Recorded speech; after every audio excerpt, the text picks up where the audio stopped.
السلام علیکم رحمۃ اللہ وبرکاتہ والصلاة والسلام علی سیدنا و مولانا محمد و آلہ و صحابہ و ازواجہ و ذریتہ اجمعین۔ اما بعد، اللہ تعالیٰ نے انسانوں کے لیے اور ان کے ہدایت کے لیے انبیاء کا سلسلہ شروع فرمایا، جو آدم علیہ السلام سے چلتے چلتے خاتم الانبیاء و مرسلین جناب مصطفیٰ رسول نبی کریم صلی اللہ علیہ وسلم پر آ کر ختم ہوا۔ ما کان محمد ابا احد من رجالکم ولکن رسول اللہ و خاتم النبیین و کان اللہ بکل شیء علیما۔ اللہ نے آپ کو آخری نبی بنا کر بھیجا۔ ربیع الاول جب آتا ہے تو ساری دنیا میں اللہ کے نبی کریم صلی اللہ علیہ وسلم کی آمد پر ایک خوشی کا سماں ہوتا ہے، اور مختلف ممالک میں امت مسلمہ مختلف انداز میں خوشی کا اظہار کرتے ہیں۔ تو میں بھی اپنا تھوڑا سا حصہ ڈالنے لگی ہوں۔ میں ان کی تعریف کی حق کی ادائیگی تو نہیں کر سکتی، اور کوئی بھی نہیں کر سکتا۔ ساری دنیا اکٹھا ہو کر آپ صلی اللہ علیہ وسلم کی آمد کی خوشی کا اظہار کرے تو ایک ذرہ برابر بھی اس کی ادا نہیں کی جا سکتی۔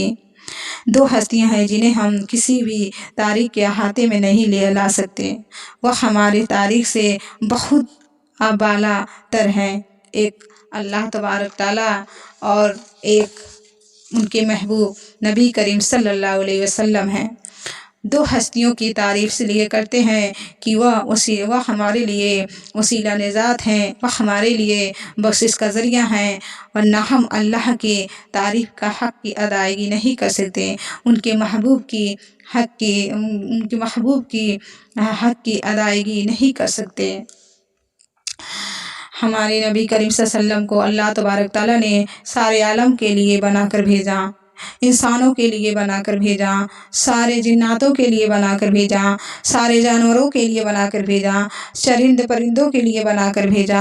آپ کی چھوٹی سی عمر تھی، پتھر کے پاس سے گزرے تو آواز آئی، السلام علیکم یا رسول اللہ۔